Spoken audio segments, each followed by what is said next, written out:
brush, and I slid under, and there were these purple rain boots, and I was like, oh my gosh. And they were just kind of like, hey. Were they very casual? They were, I think I was more excited. What did you think when you saw them, Leah? Well, then I knew that was either the police officers or the fire department. And so did you feel safe? Yeah. And when you heard them, were you afraid at first, or did you know you should call out? I thought it was Dad because their voices were similar to Dad's. So we called out, and hopefully it was Dad. And how did you feel, Caroline? When they found us, I had gel like so bad. That means I couldn't walk, so they gave me a piggyback ride. And they let us eat food. They let us have some water. Did they have some warm stuff to wrap you in? Too? Yeah. Oh, I thought that felt so good. And what did you do? How did you get him out of there? We kind of looked around to see if maybe we could get a helicopter in to get us out. Where we were, it was a long hike, and it wasn't a trail, it wasn't a road. So we were in communication with the command post and let them know that the girls were in good spirits and good health, and we would all hike out. And so we hiked back to the quads and we had more warm clothes at the quads, so got them in the warm clothes, and then we all took a little ride. At least they found a little tiny purple jacket that at least fitted me. Oh, that's so nice. And how did you feel after having walked so far? My legs are sore, but I knew they could save us. So even though my legs are sore, I walked with them. And how about you, Caroline? They had to carry me the whole way back to the quad. They took turns giving my sister piggyback rides. And they give me crackers and metal balls. But they were peanut butter. And then Misty, I understand that Lieutenant Fridley gave you a call. Yeah, I'd been in contact with Mike all morning, letting him know that through the night, search and rescue volunteers, along with my husband, had found new footprints in a different direction, and that the search should go that direction. And then it wasn't even like 2 hours later that he called me, and he told me that he didn't want to get our hopes up, but there was a possibility that my kids were found and alive, but they couldn't confirm it, and that he would call me back, and that we should get ready to go and see them and take them to the hospital if they needed to, or just get ready for whatever. And then I don't even know how long, it seemed like forever, he called me back again. And he told me that he had my kids and that they were okay and they weren't even hurt, and that they had my kids. And I couldn't even talk. I was kind of a wreck. And so a wonderful volunteer put us in her truck and drove us as fast as she could down our really, really dirty, muddy 6-mile dirt road. And a local neighbor, because I didn't even remember a car seat, brought us her car seat from her child. And we were reunited, and we got to take the kids for a quick observation up to the hospital, and they were fine. They didn't require IV fluids. They just required heating blankets and some pizza. And some Travis. Oh, and some juice. Travis, what did you think when you heard? How did you hear? Well, it's same. I was actually catching some sleep. I'd been up for about 48 hours at that point, and I had to get some sleep. So she wrestled me awake and told me that the sheriffs wanted to talk to us, and found out at the same time as her. But I would like to address how we found these footprints that led to the rescue. And this is just amazing because there was 2 volunteers from the volunteer fire department, and their organization had recalled the volunteers for the night to get some rest and to power up for the next day, and they refused to leave. They stayed and stuck it out along with my best friend for 20 years, Jesse, and it was Luke and Justin. And together with me, we tried one last time and took a different way that not many people had searched before. And we started finding what we thought were footprints. And I mean, they were very convincing, just the perfect size for their boots. And we followed them right down past where they were found, all the way down to the road out by Highway 101 by the big Footborough shop, which is the road they accessed when they came searching for him and found him the next morning. And because of their efforts and their refusal to give up, we found the trail that led to our little girls. And, you know, the volunteers and the local people, my friends and family, people I've never even met before in my life, local businesses, man, they put in so much effort and time and just made my heart glow with how, you know, good these people were, because there's so many mean people in the world these days, and it just really uplifted my spirits to know how many good people are still out there. And yeah, I was just so happy to have my girls back after 2 nights alone in, you know, 30-degree weather with rain. It really is a miracle. And which one of you guys were the first ones to make it back? Weren't you in 2 different quads? Who came out first? Yep. Me. You were first? Actually, my sister. No, No, you were first. I Yep. was first. And what did you think when you saw your mom and your dad? I felt so happy. Felt so happy I started crying like the first time I saw my brother. And what did you think?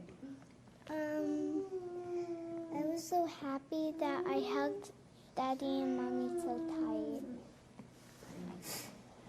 And what did you say when you saw them? I just asked them where they were. I said, Where did you go? What happened? And I held my wanted, babies. I missed you guys so much. I missed you so And much. what did you go? Cried a lot. Tried not to hurt them, squeezing them too tight. And how about you, Dumbo? How'd you feel? Where's your clothes? I can't describe it. I have two kids, and I couldn't imagine. No. Just happy we found them. Where's your clothes? Oh. Couple follow-ups. How cold was it? It was pretty cold. Tell me how cold you felt. Well, we felt so cold, our hands turned white as snow. The first night it got down to 38 degrees, and it rained My all night kid- long. My hands can only shut that wide. Because our hands were so cold. Yeah. Say that again. Our hands can only close that much because our hands are so cold. So they were felt frozen? Yes. Like you couldn't move them? And my legs hands were white, but mine were pink and white. Did they hurt? Yeah. Yeah. Yeah. And what did you cover yourself with? What did you have on? You had a little hoodie? My sister had a rain jacket and she brought a sun hat. She used the sun hat pillow, and we used the rain jacket as a blanket. And were you getting rained on the first night? I mean, Yes. You were actually feeling rained on? Oh, there was this big gap that I didn't see on the branch. I got our faces wet, and the rest of our bodies will dry. So we used the blanket as a head cover, and it covered our head for the night. Like a little umbrella? Yeah, Okay. And how hungry were you? Did you have we're anything pretty to eat? hungry. Tell me again. We're pretty hungry. Were you dreaming about cheeseburgers and Hawaiian pizza?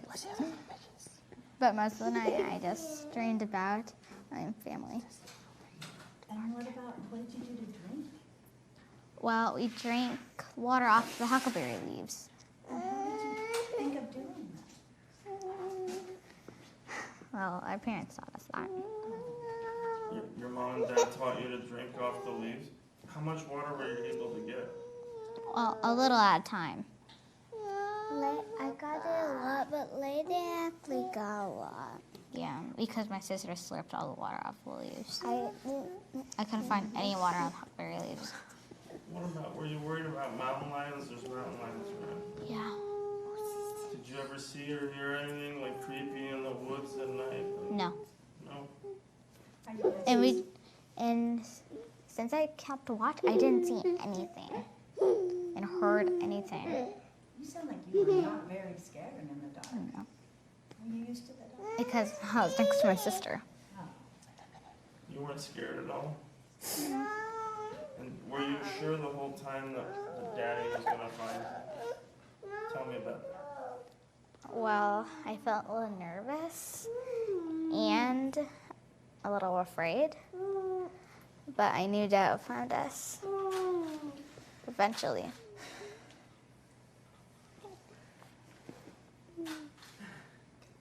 What about you, Caroline? Were you sure daddy was gonna come? Yeah, kind of. Kind of. What was your most scared part, your scariest part, Caroline? Being alone.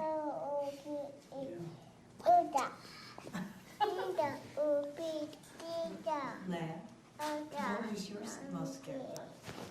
I mean, Caroline.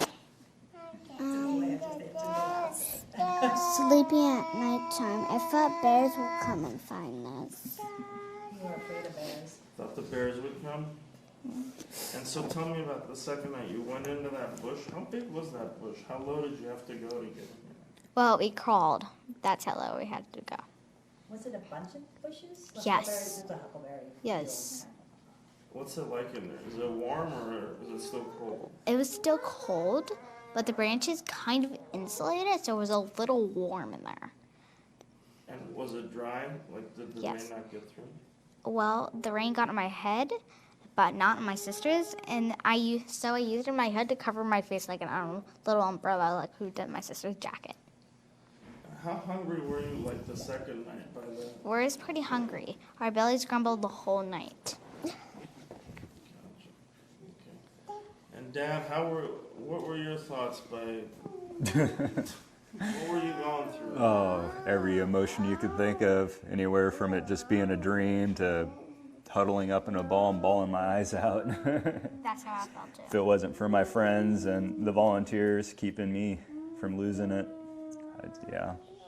And how But- far from home did it end up being? It Well, was close, but it was far. Can you As explain how- as the crow flies, it was about 1.5 miles away. As far as they walked, it was closer to 6 miles away. The country we live in is just ravines and steep hills. I mean, you can see something that's a 1/4 mile away. It's going to take you 4 hours to get there. You know, it's very rugged territory, and it's amazing how much distance they covered. So were they trying to get back, do you think? I mean, Yes. Yeah. Leia, go ahead. So after you made the wrong turn and then you came back, how did you feel? Did you feel lost? Did you go like, Yes. I'm sure home's closed? Tell me about that. Well, I wasn't sure which way home was, but it turned out home was way back south. What's that, Mom? It's exactly where home was. Home was back south. And But you can go ahead, Caroline. we passed it home. A couple of times. You And we did? didn't notice because there was a hill, valleys in front of it. And was it hard to walk in the rain boots? Were you guys stuck in the A rain little. and stuff? We didn't got stuck. I tripped over rocks and branches a couple of times, but it was all right. But we were pretty tired. Yeah. Yeah. How did you feel when you first saw your mom? You felt so happy. Did you guys tell each other stories? Or Yeah. Or did you argue? I'd argue with my brother. I told my sister if she got to sleep, I'll tell her a story. But she just kept on bawling. What did you say to her when she bawled, when she cried? What did you tell her to feel, make her feel better? Think about happy thoughts with mom and dad. Caroline, how did you feel when you saw your dad? So happy. What did Daddy say to you? He said, I don't actually remember. He said, I'm so glad that you're back. That's all I remember.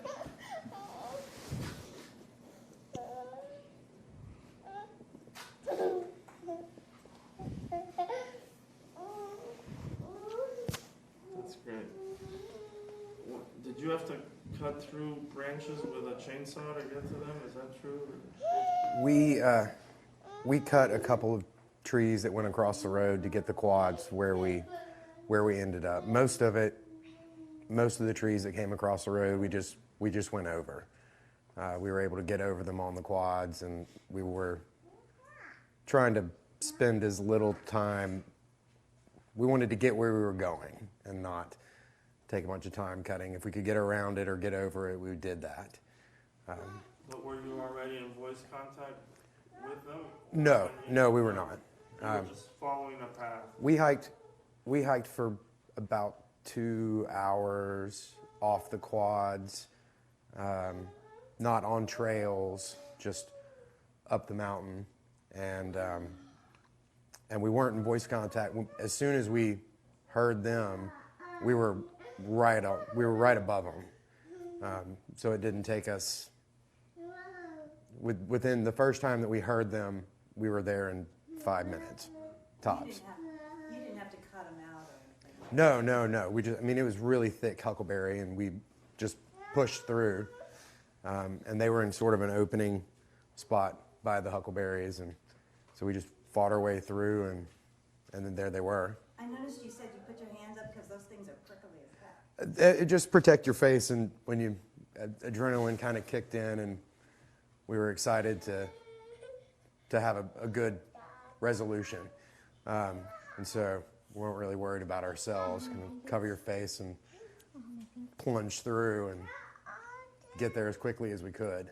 And how did you get them out of that prickly mess?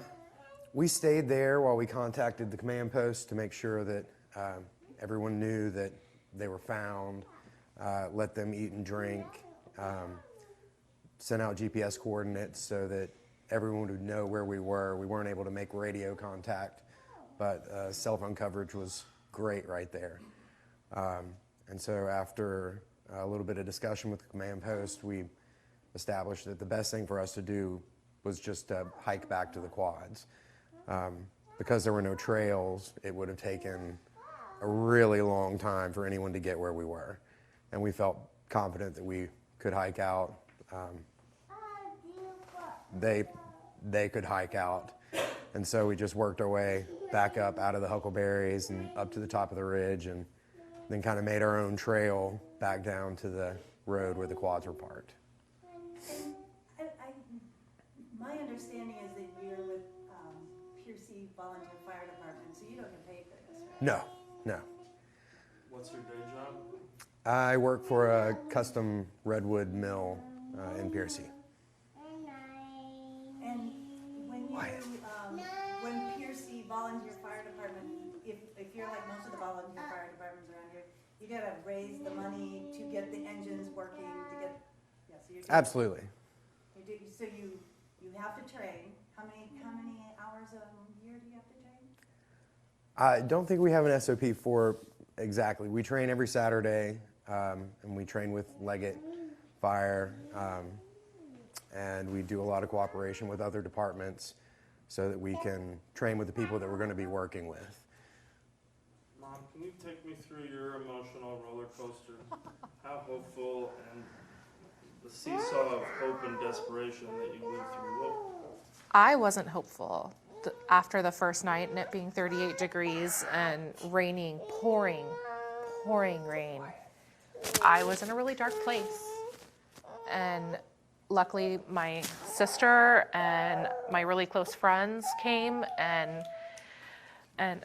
the search and rescue volunteers and a group of close friends of my husband's and I just tried to keep me as positive as possible, because I had very dark images in my head. I constantly heard my kids screaming for help in my head, and knowing that I couldn't help them and there was nothing I could do was very difficult. The first day and night that they were missing, I was told to stay at the house, not to go out searching, and in case they came home and they needed to coordinate anything with the huge posse of people that were helping. And that was the most difficult thing of my life. And so when the search and rescue pulled out to rest for that first night, at about 2 o'clock in the morning, I suited up and I went out.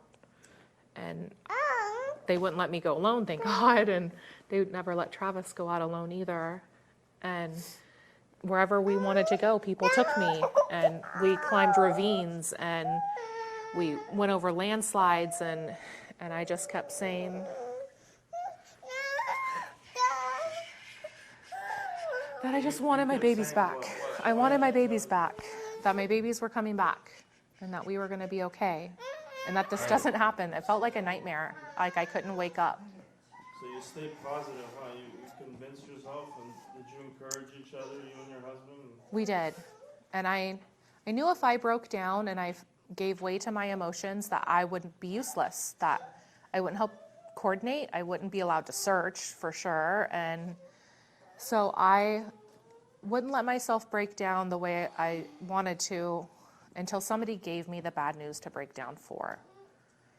And so the second day, I searched all day long. I hiked miles and miles and miles in terrain of my own property that I've never been able to reach because there was a time the huckleberry brush was so thick, I had to pull my rain jacket and my hood over my face, get down on my stomach, and crawl like a snake to get out.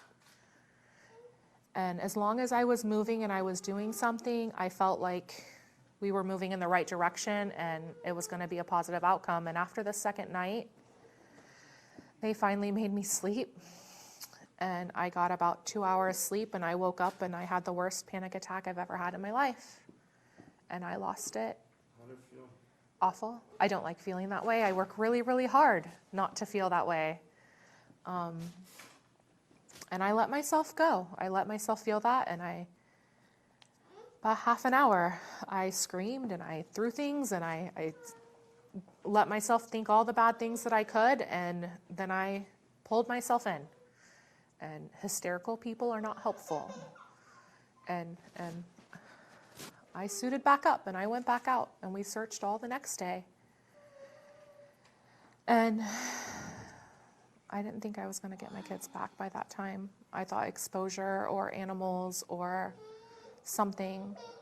And at that time, we were working off a set of footprints that were about Caroline size at the bottom of the ravine below my house on the creek bed.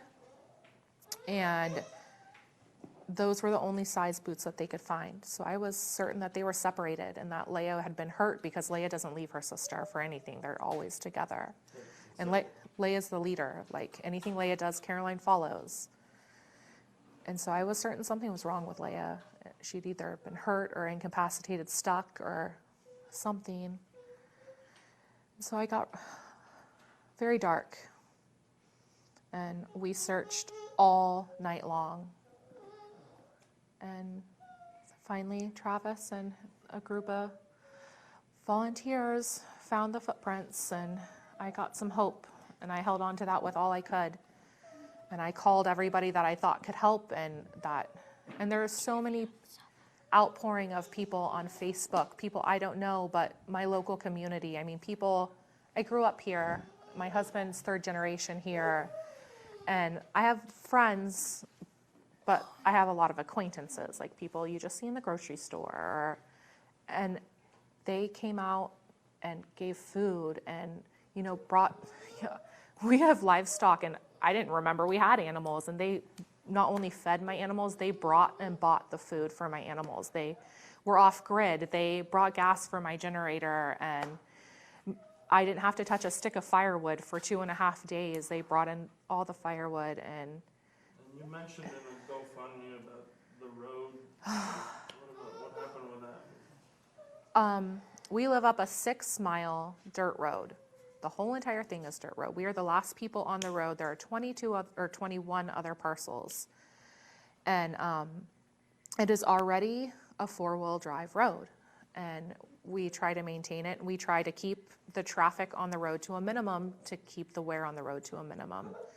And we open everybody, not just our road, all the close neighbors and open their roads and their gates, and we're fully cooperative. So there were hundreds of vehicles on our road, and it was already raining, and we'd had so much storm. So I didn't think we would make it home from the hospital last night. And my sister in her 4-wheel drive got us there. I might have to buy her some new shocks. And we got off the mountain today. And I think we'll make it home, but I'm not sure. And so it's the muddiest I've ever seen it. It's kind of destroyed, but worth it. So the outpouring of support of people locally was amazing, right? Everybody came out. They did things I never even thought of. And even people from all over the country would Facebook me or Instagram me or whatever, get a hold of me any way they could to tell me that they were praying for us and they were thinking of us, and that means so much to me. And the news articles got a lot of really awful comments, and it made me feel About that. it made me feel really bad. It made me feel like a bad mother and a bad person. And the comments that were coming from strangers into my personal Facebook Messenger were amazing. They were full of support and well wishes and offerings of help and anything. And so I stopped reading news articles and I started reading the comments that were coming directly to me. And that's how I... As Travis mentioned, how so many people are mean and then so many people are good at this thing. Yeah. And I really, really appreciate, I've read every single message that everybody has sent to me. And if I haven't responded right now, I will, I promise, because you guys have kept me going. How do you feel about the negative people? I can't comment on that because it's not appropriate. Any final thoughts on this ordeal? My girls spend a lot of time at 4-H, and we do an outdoor adventure program. Leia's been in it for 2 years. Caroline's officially been in it for a year, but she tagged along for the first year of Leia too. And the group leader, Justin, has taught them fire making skills and, wilderness survival skills and kind of like how to tell directions and I think they'd be alive if they hadn't had that. I don't know. I don't think so. We tried to teach them that things too, but I saw, in the fire making skills that Justin taught them and them trying to make that fire, they learned that there. And, they learned to look for a huckleberry bush. I mean, they knew because we had taught them to stay put, but he taught them how to stay dry. And with the Miranda 4-H teaching them these things, I am forever appreciative. And with all the volunteer fire departments and the technical search and rescue, and all these groups are privately funded. They get no funding, and they're donation and volunteer only. And I urge people to volunteer to these organizations in your area and to donate to these places in your area to keep these people going, because God forbid anything happens, they're there for you. Are you going to put GPS trackers on these children? They went missing at 2:39, and at 4 p.m. I had bought a package of GPS carabiners off of Amazon Prime that I might attach to a spleen or something. Is there a new necklace? Microchipping isn't looking so bad right now. Are they grounded? No, I'm trying not to punish them really hard. Trying not, because they did the right thing. I mean, they might have wandered off, but they stuck together and they pulled themselves through. They saved each other. So I'm the proudest mom. I raise superheroes. Great, thank you. Can I ask a quick question? Sure, go ahead. Are you guys going to do anything differently when you go outside, Caroline or Leah? Yes. Yes. What will you do differently? Well, we're not going to leave the house until we get those We're not going to go on a hike until we get those GPS trackers. Or a life kit. Life survival kit. But are you scared to go back outside, or do you think you'll go back and enjoy it? I'm going to go back and enjoy it, but I'm not going on a hike. Thanks. or we're never going to pass that mark ever again. Say that again. We're never going to pass that marker if we go on a hike again. Good thinking. And bring the dog next time, huh? We tried. He's lazy, the dog, or what? Sleepy? They're lazy. You guys are great. You're heroes. You're all heroes. So are you. All right. Thank you, everybody.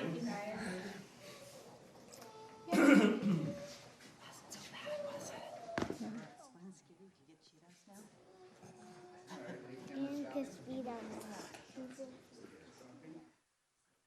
So you guys had come down that road the night before?